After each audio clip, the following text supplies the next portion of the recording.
గ్రంథము 22వ అధ్యాయము మరి మనం చూసినట్లయితే అక్కడ దేవుని వాక్య విధంగా వ్రాయబడుతూ ఉంది. సిరియానులను ఇశ్రాయేలు వారును 3 సంవత్సరములు ఒకరితో ఒకరు యుద్ధం జరిగింపగా మానరి. 3వ సంవత్సరం మందు యోధా రాజైన యెహోషాపాతు బయలుదేరి ఇశ్రాయేలు యొద్దకు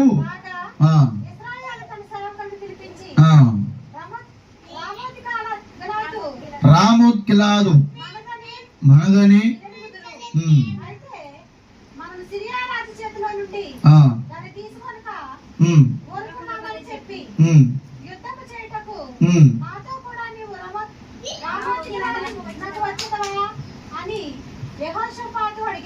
దేవుని స్తోత్రం కలుగును గాక.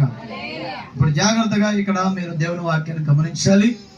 చదవబడిన వాక్యముల నుంచి దేవుడు మీతో మాట్లాడాలని నేను కోరుతూ ఉన్నాను. దేవుని స్తోత్రం. మరి ముందు మనం ఆల్రెడీ చదువుకున్నాం. అయితే జాగ్రత్తగా మీరు గమనించండి. దేవుడు ఎప్పుడు కూడా ఆయనగా దిగువచ్చి ఎప్పుడు ఆయన ఏ కార్యము చేయడు. ఆయన ప్రతి కాలములో ప్రియులారా కొంతమందిని కలిగి ఉన్నాడు. ఆయన ప్రవక్తలు కలిగి ఉంటాడు. ఆయనకుంటూ కొంతమంది పిల్లలు ఉన్నారు. దేవుని స్తోత్రం. దేవుడు తన ప్రవక్తలో నుండి మాట్లాడేవాడై ఉన్నాడు. అర్థమవుతుంది మీ అందరికీ? దేవుడు మాట్లాడతాడు, కానీ దేవుడు డైరెక్ట్ గా వచ్చి ఒక మనిషితో మాట్లాడలేడు. కొన్నిసార్లు మనిషి తట్టుకోలేకపోవచ్చు. అందుకొరకే మనుషుల నుండే ఇంకో మనిషితో దేవుడు మాట్లాడతాడు. అందుకొరకే దేవుడు ప్రవక్తను ఎంచుకునే ఒక పద్ధతిని కలిగి ఉన్నాడు. ఆయన అదొక క్రమము. అది దేవుని యొక్క వాక్య క్రమమై ఉన్నది. అదొక మంచి పద్ధతి. దేవుని పద్ధతి ఎప్పుడు కూడా గొప్పదై ఉన్నది. దేవుడు తన ఏర్పాటు చేసుకున్న ప్రవక్తలో నుంచి తన పిల్లలతో దేవుడు మాట్లాడేవాడై ఉన్నాడు. ఆయన పిల్లలకి ఏమైతే చెయ్యదలిచాడో ఖచ్చితంగా ఆ సంగతులన్నీ దేవుడి చేత ఎన్నుకోబడిన ప్రవక్తల నుంచి మాట్లాడతాడు. ఎంతమంది దేవుని స్తుతిస్తారు? అందుకే దేవునికి బదులుగా ప్రవక్తలు ఇజ్రాయేలీలతో మాట్లాడేవాడు. అంటే దేవుడు ప్రవక్తతో మాట్లాడితే ప్రవక్తలు ఇజ్రాయేల్తో మాట్లాడేవాడు. దేవుడు పిల్లలతో ప్రవక్తలు మాట్లాడేవాడు. ఆ క్రమము ప్రజలలో ఉంది. అప్పుడు దేవునికి స్తోత్రం. ఇశ్రాయేలీలోను యూదుల్లో ఆ క్రమం ఉంది. ఓకేనా? అయితే ప్రియులారా జాగ్రత్తగా మీరు గమనించినట్లయితే మరి ఒక్కోసారి మరి ఏం జరిగింది? మరి సిరియానులకు ఇశ్రాయేలీ వారికి మరి యుద్ధాలు జరిగినాయి. వీరిద్దరికి కూడా యుద్ధాలు జరిగినవి. అయితే 3 సంవత్సరాల వరకు ఒకరితో ఒకరు యుద్ధం జరిగింపగా మానేరని చెప్పి రాయబడుతుంది. ఈ 3 సంవత్సరాలు కూడా సిరియానులకును ఇశ్రాయేలు వారికి యుద్ధాలు లేవు. అంతకుముందు యుద్ధములు జరిగినవి. వింటున్నారా? అయితే ఈ 3 సంవత్సరాలు కూడా యుద్ధములు లేక మంచిగానే ఉన్నారు వాళ్ళు. అయితే తర్వాత ఏమైంది? 2వ వచనం, 3వ సంవత్సరం మందు యూదారాయని యెహోషాపాతు బయలుదేరి ఇశ్రాయేలు రాజు నొద్దకు వచ్చి ఉన్నాడు. అర్థమవుతుంది మీ అందరికి? ఇశ్రాయేలు రాజు యొద్దకు ఎవరు వచ్చారు?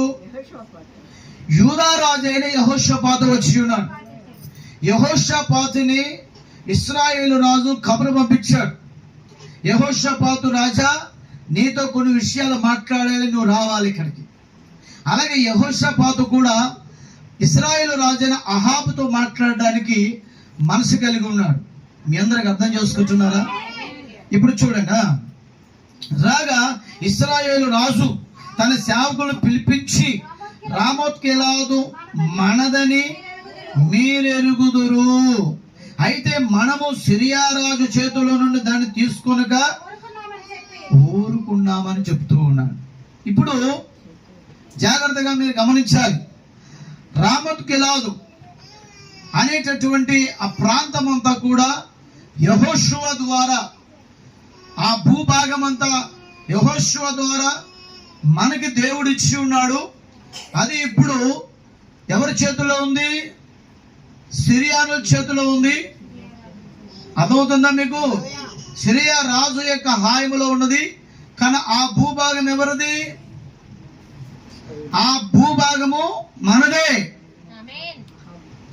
దేవుడు మనకిచ్చి ఉన్నాడు ఆ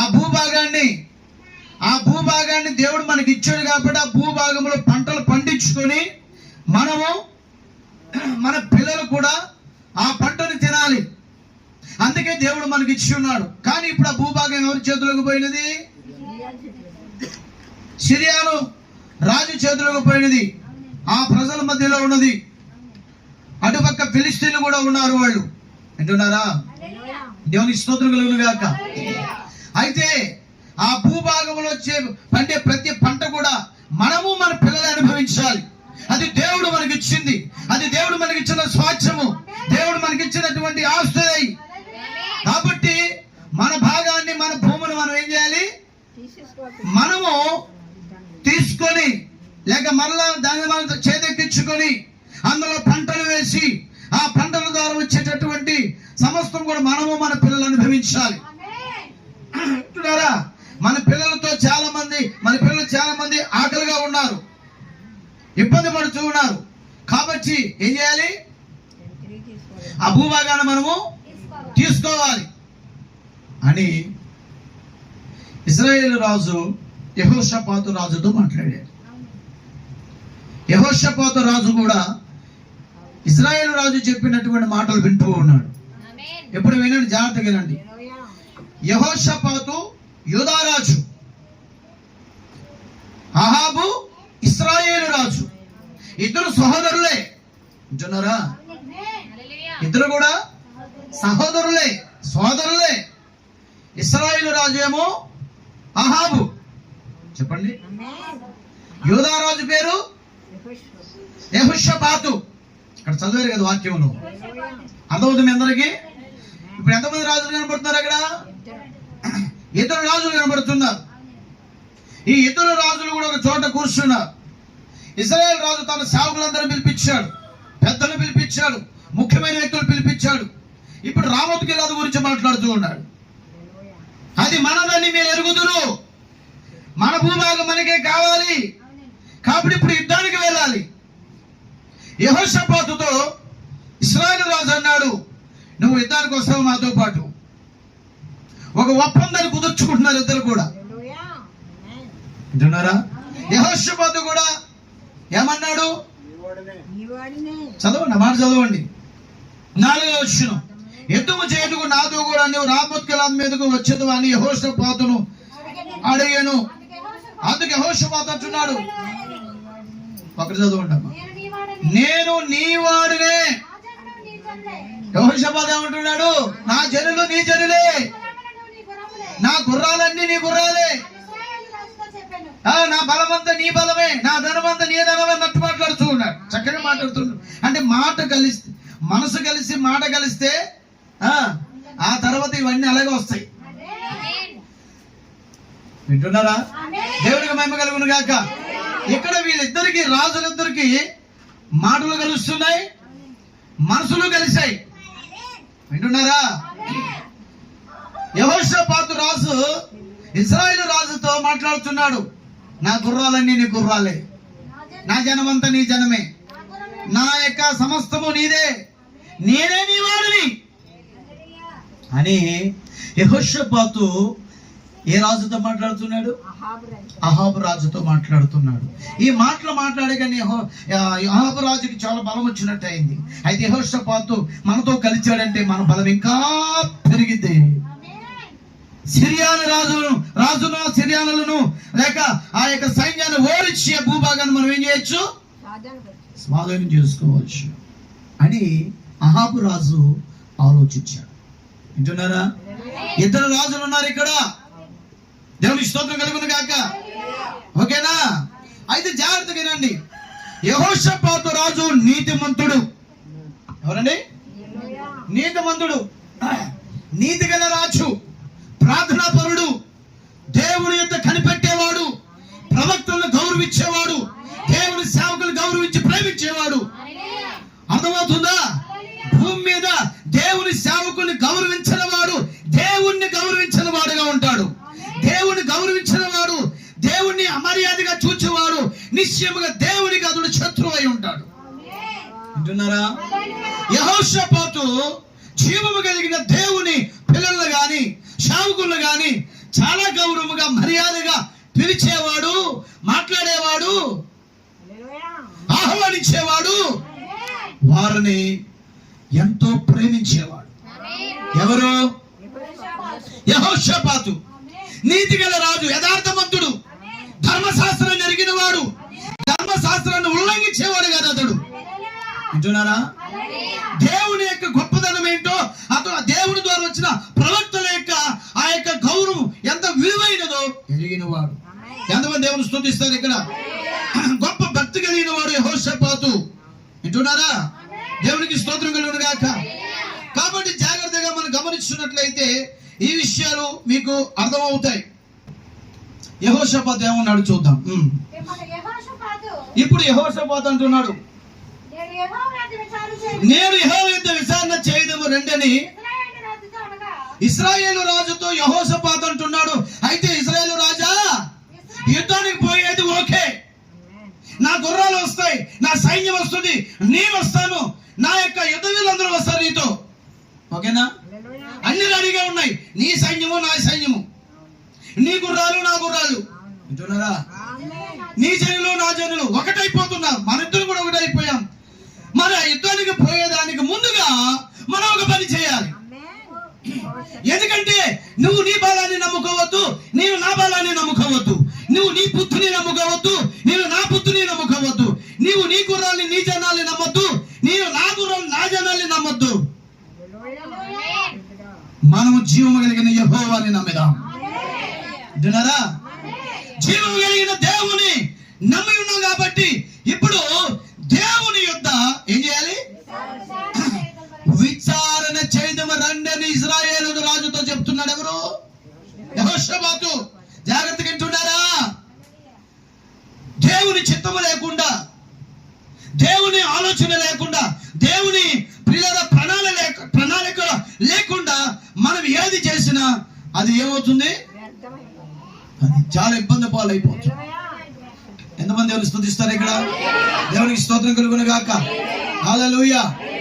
ఎంతమంది దేవుని కనబరుస్తారు ఇక్కడ? హల్లెలూయా. Praise lord.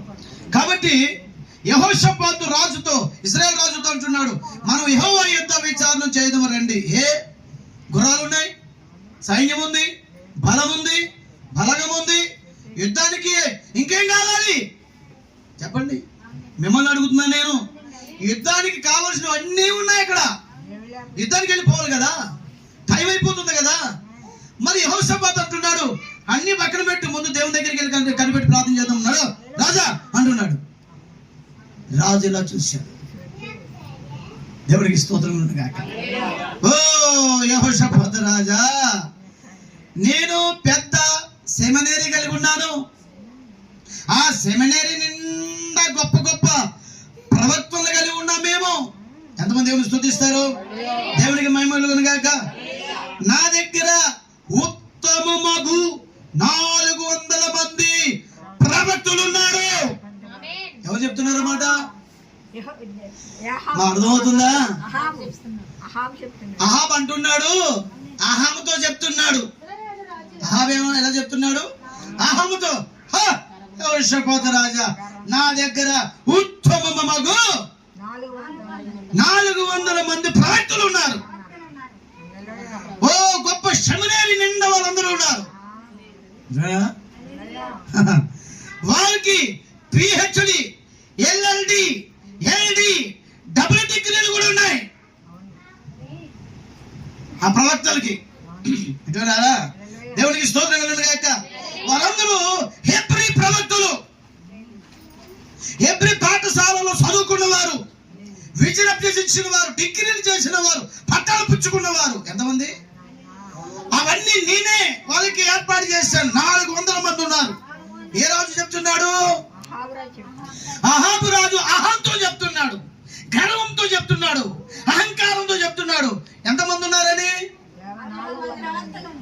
400 మంది ప్రవక్తలు ఉండే మాటల, వాళ్ళకి పిహెచ్డీలు ఉన్నాయి, ఎల్ఎల్డీలు ఉన్నాయి, ఎల్డీలు ఉన్నాయి, డబుల్ డిగ్రీలు ఉన్నాయి.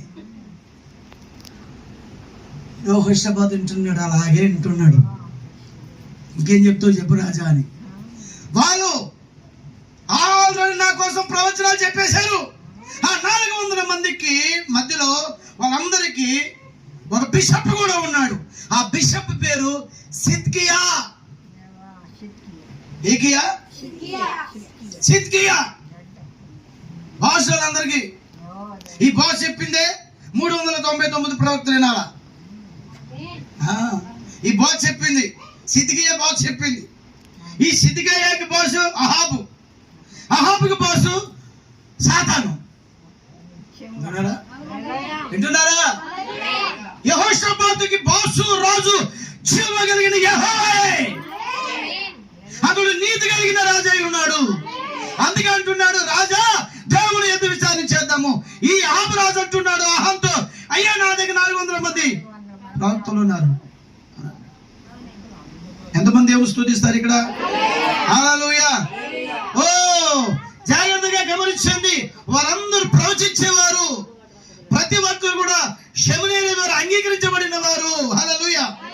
యెహోషాపాతు దేవుని యొక్క ఆత్మ కలిగిన వాడు కాబట్టి ఆయన అంటున్నాడు, అదే సరే అహాబు రాజా, కానీ ఇక్కడ పూర్తిగా దేవుని మీద ఆధారపడిన ఏ ఎల్ఎల్డీలు లేనోడు, డబల్ డిగ్రీలు లేనోడు, ఎల్డీలు లేనోడు, జీవము కలిగిన యెహోవా మీద ఆధారపడి ప్రవచించే ఇక్కడ ఏ ఒక్క ప్రవక్త అయినా ఉన్నాడా? యెహోవా ప్రవక్త ఉన్నాడా ఇక్కడ అని యెహోషాపాతు అడుగుతున్నాడు. రాజు కొంచెం బాధ కలుగుతుంది, కోపం వచ్చేస్తుంది. యెహోషాపాతు 400 మంది ప్రవక్తలు ఉన్నారంటే నీకు వినిపించట్లేదా అన్నట్టుగా మాట్లాడుతుంది. 400 మంది ఎక్కువ, ఒక్కడు ఎక్కువ. కానీ యెహోషాపాతు ఏమంటున్నాడు? యెహోవా పేరట, యెహోవా మీద ఆధారపడి యెహోవా పేరట నిజముగా ప్రవచించే ఏ ఒక్కడైనా కలడా? మరి 400 మంది గురించి మాట్లాడుతుంటే ఈయన ఒక్కడి గురించి మాట్లాడతాడేంటి? ఎందుకంటే యెహోషాపాతు ఆత్మ కలిగిన వాడు, అభిషేకం కలిగిన వాడు, ప్రత్యక్షత కలిగిన వాడు. అహాబు రాజు ప్రత్యక్షత లేనివాడు, అవిశ్వాసి, ఒక వేషధారి. అర్థమవుతుందా? అతడు కుటుంబాన్ని కట్టుకోలేని వాడు. డబ్బు ఉంది, పలుకుబడి ఉంది, హోదా ఉంది, దేవుడు లేడు ఇంట్లో. చూడారా? పేరున్నాయి, డిగ్రీలు ఉన్నాయి, దేవుడు లేడు. అతడు బయటికి పోతుంటే అందరూ తల వంచి నమస్కారాలు చేస్తున్నారు, కానీ దేవుడు లేడు. కానీ యెహోషాపాతులో దేవుడు ఉన్నాడు. యెహోషాపాతు దేవుడికి లోబడేవాడు. అహాబు రాజు దేవునికి తిరుగుబాటు చేసేవాడు, ప్రవక్తలు అగౌరవంగా మాట్లాడేవాడు. తెలుసా మీకు అందరికీ? మాట్లాడతలేదండి. అహాబు భార్య కూడా భయంకరమైన స్త్రీ, దాని పేరు యెజబెలు. చూడారా? యెజబెలు ఎంత చరిత్రనే ఉంది ఆ ఇద్దరు భార్య భర్తలకి. చూడరా? ఏలే కాలం నుండి. సరే మంచి జాగ్రత్త వినండి. అయితే ఇక్కడ జాగ్రత్తగా మనం గమనించినట్లయితే చదువుతాం, మాట చదువుతాం. 5వ వచనం, పక్కన చదువు. 5వ వచనం చదువు. పిమ్మట యెహోషాపాతు, నేడు యెహోవా యుద్ధ విచారణ చేయదువరని ఇశ్రాయేలు రాజు చెప్పగా, ఇశ్రాయేలు రాజు దాదాపు 400 మంది ప్రవక్తలను పిలిపించి యుద్ధము చేయుటకు రాముత్కిలాల మీదకి పోదుమా పోకుందునా అని 400 మందిని అడుగుతున్నాడు. ఎవరు? అహాబు రాజు. ఈ 400 మందిని అడిగినప్పుడు ఏమని చెప్తుంది చదవండి. యెహోవా ఆ భూభాగాన్ని, ఆ జనులను రాజైన నీ చేతికి యెహోవా అప్పగించును గనుక వాళ్ళందరూ కూడా ఒకటే మాట చెప్తున్నారు. 400 మంది కూడా పొండిని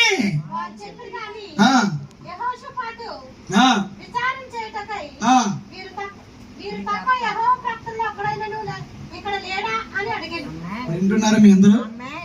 అర్థమవుతుందా? 400 మంది ప్రవక్తలు ఉన్నారు.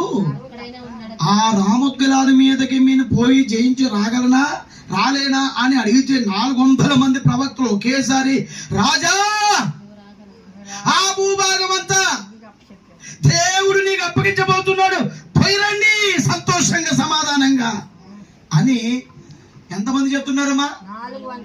అమ్మా ఎంతమంది చెప్తున్నారు? 400 మంది సాక్ష్యం చెల్లదా? మాట్లాడలేదండి మీరు? 400 మంది సాక్ష్యము ఇస్తున్నారు, ప్రవచిస్తున్నారు దేవుడు భూభాగాన్ని నీకు ఇస్తారని. మీరు చెల్లదని ఎలా చెప్తున్నారు? మనుషుల సాక్ష్యమే కదా ఇప్పుడు ఎక్కువ అంగీకరించేది. అది నిజమైన అబద్ధమైన? ఒక అబద్ధాన్ని 400 మంది చెప్తూ ఉంటే అది నిజముగా నమ్మరా? ఇక్కడ జరుగుతుంది అది జరగండి. అహాబు రాజు 400 మంది చెప్పేదాన్ని నమ్మాడు. 400 మంది ప్రవక్తలు సాక్ష్యం లేక ప్రవచిస్తూ ఉంటుంటే అహాబు రాజు యెహోషాపాతు విను, 400 మంది చూడు ప్రవక్తలు, నేనేమంటే వాళ్ళకి నేను పోషిస్తున్నాను. వాళ్ళకి రాజంటే అభిమానం, దేవుడు అంటే లేదు. రాజంటే అభిమానం ఉంది కానీ దేవుని అభిషేకం లేదు 400 మందికి అన్న విషయము యెహోషాపాతుకి తెలిసింది. అందుకే అంటున్నాడు యెహోషాపాతు, వీరు తప్ప యెహోవా దగ్గర విచారణ చేసే ఒక ప్రవక్త కూడా లేడా? మరి 400 మంది యెహోవా దగ్గర విచారణ చేయటం లేదని చెప్తున్నాడు యెహోషాపాతు ఇక్కడ. హల్లెలూయా. ముందేంటి ఏమన్నాడు? నా జనులే నీ జనులు, నా గుర్రాలే నీ గుర్రాలు, నా బలమే నీ బలము, నావన్నీ నీవన్నాడా?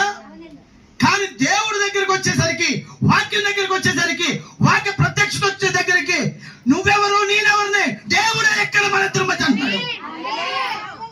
నీ బలం ఎంత నా బలం ఎంత, దేవుడి బలం కావాలంటున్నాడు ఇక్కడ. నీ ప్రవక్త నా ప్రవక్త కాదు, దేవుడి ప్రవక్త కావాలి ఇక్కడ. బంధుత్వం కాదు ఇక్కడ, సహవాసం కాదు, స్నేహం కాదు ఇక్కడ, రక్త సంబంధాలు కాదు ఇక్కడ, వాక్య సంబంధం వాక్య బంధం కావాలి ఇక్కడ, జీవం కలిగిన దేవుడి బంధం కావాలి ఇక్కడ. యెహోషాపాతు అలా అంటాడని అహాబు రాజు ఊహించలేదు. ఓకే అన్నాడు, ఆహా అన్నాడు, ఓహో అన్నాడు అనుకున్నాడు అహాబు.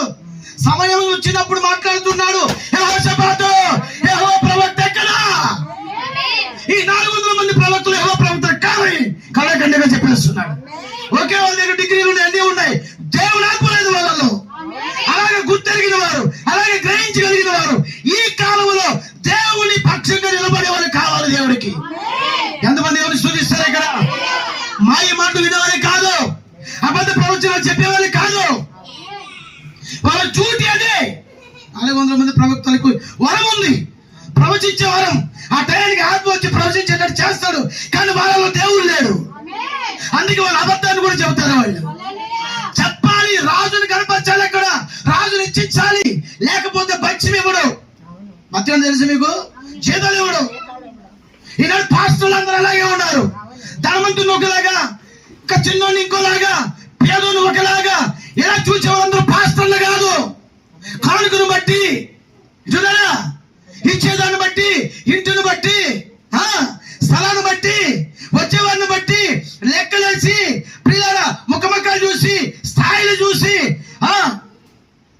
అలాగ బోధించేవాడు, ప్రార్థించేవాడు, వాక్యం బోధించి వారిని మరొక రకంగా చూసేవాడు సేవకుడే కాదు. అంటున్నారా? ఈ అబద్ధ ప్రవక్తలు ఏం చేస్తున్నారు? యెహోషాపాతు అక్కడ నిలబడి ఉండగా అహాబు రాజు విషయంలో, అహాబు రాజు నువ్వు గెలుస్తావు, నువ్వు అహాబు రాజు నువ్వు గెలుస్తావు, నువ్వు తిరిగి వస్తావు, నువ్వు జయిస్తావు అని చెప్తున్నా, ప్రేరేపిస్తున్నారు ఈ రాజుని. యెహోషాపాతు అంటున్నాడు, no no no no no, వీళ్ళందరూ యెహోవా ప్రవక్తలు కాదు. వింటున్నారా? 400 మంది ఒక రాజు వెనకాల ఏకగ్రీవంగా అరుస్తూ ఉంటుంటే యెహోషాపాతు ఒక్కడు వచ్చి, నాన్న వీళ్ళ సాక్ష్యం పయ్యేది, వీళ్ళ ప్రవచనం కరెక్ట్ కదా అంటున్నాడు. అనగలరా? అనాలంటే ఎంత ప్రత్యక్షత కావాలి, ఎంత భక్తి కావాలి, ఎంత నీతి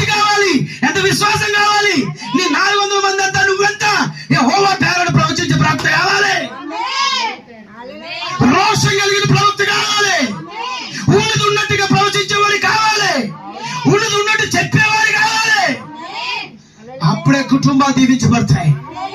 అప్పుడే కుటుంబాలు అభివృద్ధి అవుతాయి, రాజ్యాలు చక్కగా నిలబడతాయి. హల్లెలూయా. చూడరా యెహోషాపాతు మాట్లాడుతున్నాడు చూడండి. అందుకు ఇశ్రాయేలు రాజు ఓ ఇమ్లా కుమారుడైన ఇశ్రాయేలు రాజు చెప్తున్నాడు, హలో బ్రదర్ యెహోషాపాతు గారు, ఒకడు ఉన్నాడు ఇమ్లా కుమారుడైన మిఖాయా, ఒక్కడున్నాడు అన్నాడు. విన్నారా? సత్యమైనది దూరంగాను బహులోతుగాను ఉన్నది, దానిని పరిశీలన చేయగలవాడు ఎవడు? ఎవరు కాదు, ఎవడు? అలాగా దేవుని వాక్యాన్ని వాక్యంగా పరిశీలించి లోతుగా దాన్ని గ్రహించి దాన్ని పొందుకొని ఆత్మాభిషేకముతో ప్రవచించేవాడే మీకా ప్రవక్త. ఏ ప్రవక్త? మిగిలిన వాళ్ళు దొంగ ప్రవక్తులు, అబద్ధ ప్రవక్తులు, పట్టకూటు కోసం ప్రవచించే దొంగ ప్రవక్తులు. వాళ్ళు బట్ట కోసం, వస్త్రాల గురించి, లేకపోతే పట్టు కోసము, నోటి కోసము, కంటి కోసము, శరీరం కోసము బోధించే బోధకులు 400 మంది ప్రవక్తలు. వాళ్ళ కుటుంబాలు పోషించుకోవడానికి వచ్చిన ప్రవక్తలు 400 మంది ప్రవక్తలు. వాళ్ళు దేవుని చేత పిలువబడిన వారు కాదు అని యెహోషాపాతుకు అర్థమైంది. ఈ రోజు అలాంటి ప్రత్యక్షత బయలుపాటు కూర్చుని మీకు రావాలని కోరుకుంటున్నాను. Praise God. ఎంతమంది దేవుని స్తుతిస్తారు? ఈనాడు సంఘాలు కూడా బయలుపడి రావాలి, ఈనాడు పాస్టర్ గా బయలుపడి రావాలి. సేవకులు ఎక్కువ ఉన్నారు, ప్రవక్తలు ఎక్కువ ఉన్నారు, డిగ్రీలు ఉన్నాయి, పట్టాలు ఉన్నాయి. కాదు, ఇక్కడ దేవుడు ఉన్నాడా? పరిశుద్ధాత్ముడు ఉన్నాడా? దేవుడు అభిషేకం ఉన్నాడా? దేవుడు చేత పిలవబడ్డాడా? ఇలాంటి బయలుపాటు, ఇలాంటి ప్రత్యక్షత సేవకులకే కాదు, విశ్వాసాలు కూడా రావాలి, సంఘాలకి రావాలి. ఎంతమంది దేవుని స్తుతిస్తారు? ఇక్కడ ఎవరిని బట్టి వాళ్ళ గుడ్డుగా నమ్మేది కాలం కాదు ఇది. సత్యాన్ని పరిశీలించే కాలం ఇది. దేవునికి స్తోత్రం చెప్పండి. లేఖనాలు పరిశీలించే కాలం ఇది. వర్తమానాలు పరిశీలించే కాలం ఇది. ఏది నిజమో ఏది అబద్ధమో తెలుసుకునే కాలం ఇది. అంటే పరిశుద్ధాత్ముడు ఉన్న కాలం ఇది. అది ఇజ్రాయేల్ కాలంలోనే కాదు, మన కాలంలో కూడా అదే ఆత్మ పనిచేస్తుంది. దేవుని ఆత్మ, అబద్ధ ఆత్మ పనిచేస్తుంది, దేవుని ఆత్మ పనిచేస్తుంది. ఎవరైనా నుంచి ఉన్నారా? అర్థమవుతుందా? యెహోషాపాతు అంటున్నాడు, చక్కటి మాట. చదవండి. అయితే ఆమరాజు ఏమన్నాడు? ఇమ్లా కుమారుడు ఉన్నాడు, ఒకడున్నాడు. అతని ద్వారా మనము యెహోవా యొద్ద విచారణ చేయవచ్చు గాని అతడు నన్ను గురించి ఎప్పుడు కూడా మేలు చెప్పడు, కీడు చెప్తాడు. ఇప్పుడు ఈ మాట అర్థమైంది మీ అందరికీ? ఒకడు ఉన్నాడంట, 401 ఎంతమంది? 400 మంది ఒక్కడు. ఈ ఒక్కడు 400 మందిలో కలవడు, 400 మంది ఒక్కడితో కలవరు. ఆ ఒక్కడు పేరు ఇమ్లా కుమారుని మిఖాయా. ఎవరు? అతడు చెప్పగలిగా మిఖాయా. అతడు ఒక్కడు ఉన్నాడు.